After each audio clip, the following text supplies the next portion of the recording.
अर्को नयाँ वर्ष वाह नयाँ वर्षमा के गर्ने त एक वर्षमा दुईटा नयाँ वर्ष हुन्छ कस्तो रमाइलो यो वर्ष हार किन्ने हीरा कसरी पाउँछु हार भनेको के हो हार भनेको डायमन्ड पनि हो हार भनेको लस पनि हो हार पाउनु छ भने हार्नुपर्छ हारेको छैन भने हार कसरी पाउने हार पाउने प्रोसेस त हारबाट गुज्रिनुपर्छ हार्न पर्छ पहिला जत्रो हारेको थियो त्यत्रै हार पाउँछ हारेको छैन भने मैले हार पाउँछु भनेर एक्सपेक्ट गर्नु हुँदैन यस्तो हारको वरिपरि के हुन्छ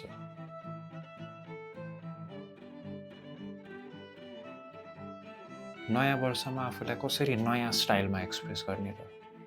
ल आज म आफूलाई नयाँ स्टाइलमा एक्सप्रेस गरौँ है त अब नयाँ स्टाइलमा एक्सप्रेस गर्नलाई हात यस्तो गरेर राख्छु अनि यसरी बनाउँछु अब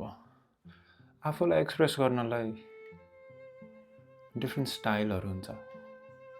डिफ्रेन्ट स्टाइलले एक्सप्रेस गर्न सकिन्छ पहिलाको गएको वर्षमा अब जे भयो यहाँ अहिलेको वर्षमा के नयाँ कुरा गर्न सकिन्छ भिडियो हेरिरहेको छ यो त बच्चाले बनाइन्छ यो त मेरो 5 वर्षको भाइले बनाइन्छ भनेर भनिन्छ हैन अब बनाऊ न त बनाऊ न म पनि बनाइ नै रहेको हो तिमी पनि बनाऊ नयाँ वर्षमा के नयाँ कुरा बनाऊ नयाँ वर्षमा पनि त्यही पुरानो रिस पुरानो के जेसुकै हुन सक्छ पुरानो इमोसन किन लिने नयाँ बनाउन सकिन्छ नयाँ स्टाइलमा एक्सप्रेस गर्न सकिन्छ अब भन्न त जसरी पनि आफूलाई पहिलाको जसरी गरिरहेको थियो त्यसरी नै चलिरहेको थियो भनेर त्यो पहिलाकै स्टाइलमा गर्न पनि मिल्छ तर अब नयाँ भनिसकेपछि वाह नयाँ लुगाहरू नयाँ लुगा लाउँछौँ नयाँ जुत्ता लाउँछौँ नयाँ घर किन्छौँ नयाँ गाडी किन्छौँ नयाँ आफू चाहिँ किन त्यो पुरानै बसिरहने भन्ने हो मेरो सोच आफू चाहिँ किन ओल्ड मोडलको बस्ने आफू चाहिँ किन नयाँ नबन्ने फोन त जहिले पनि अपडेटेड प्रो जहिले पनि अपडेटेड फोनहरू लिइरहेको वर्षमा गरिन्छ आफूलाई चाहिँ कहिले अपडेट गर्ने त यो साल यो वर्ष नयाँ वर्ष आफूलाई अपडेट गरौँ आफ्नो सिस्टमलाई अपडेट गरौँ आफ्नो सफ्टवेयरलाई अपडेट गरौँ न आफ्नो हार्डवेयरलाई अपडेट गरौँ यो वर्ष फोन अपडेट नगर्ने यो वर्ष फोन अपग्रेड नगर्ने यो वर्ष आफूलाई अपग्रेड गर्ने 2082 फ्युचरमा छौँ हामी फ्युचरमा छौँ वर्ल्ड सारा दुनियाँ 2025 मा छ हामी 2083 मा छौँ हामी त फ्युचरमा बसिरहेको छौँ फ्युचरमा अब के भइरहेको छ त हामीले त वर्ल्डलाई पुरा फ्युचरको कुराहरू सिकाउन सक्छौँ फ्युचरमा अब के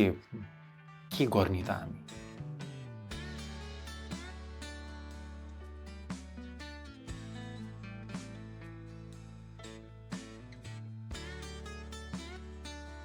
आर्टको पोइन्ट के हो त त्यो क्वेसन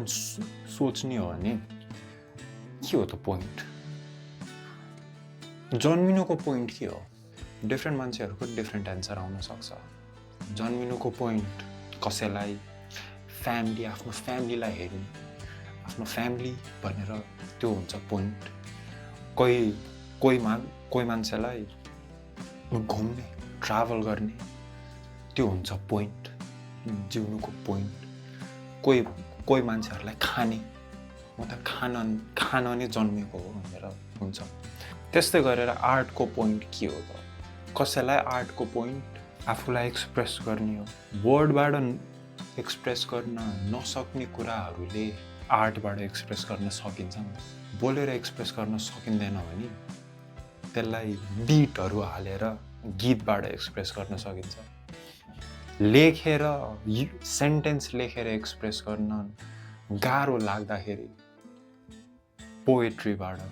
कविता लेखेर पोएट्री लेखेर एक्सप्रेस गर्न सकिन्छ। दुनियाँ के हो दुनियाँको सेन्सै लागेन, दुनियाँलाई फिगर आउटै गर्न सकिएन भने एब्स्ट्र्याक्ट वेमा प्रेजेन्ट गर्न सकिन्छ। के सेन्सै लागेन, यो हेरेर सेन्स लागेन के बनाएको यो भनेर दिमागमा थट आयो भने मेरो role as an artist is accomplished. किनकि एब्स्ट्र्याक्ट लाइफ इज एब्स्ट्र्याक्ट। मेरो लाइफ कस्तो एब्स्ट्र्याक्ट छ, मेरो थिङ्किङ एब्स्ट्र्याक्ट छ। ब्ल्याक एन्ड व्हाइटमा बाइनरी 1 0 0 1 0 0 1 1 भनेर म सोच्दिनँ। मिक्स छ लाइफ, कम्प्लिकेटेड छ,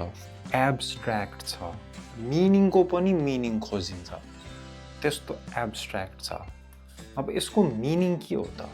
यो मिनिङ मेरो हातमै छैन के। मेरो रोल भनेको बस बनाउने हो, आफूलाई एक्सप्रेस गर्ने हो। मैले आफूलाई एक्सप्रेस गरेँ भने मिनिङ त्यही बनिसक्यो। मैले त्यो मिनिङलाई डिफाइनै गर्न पर्दैन।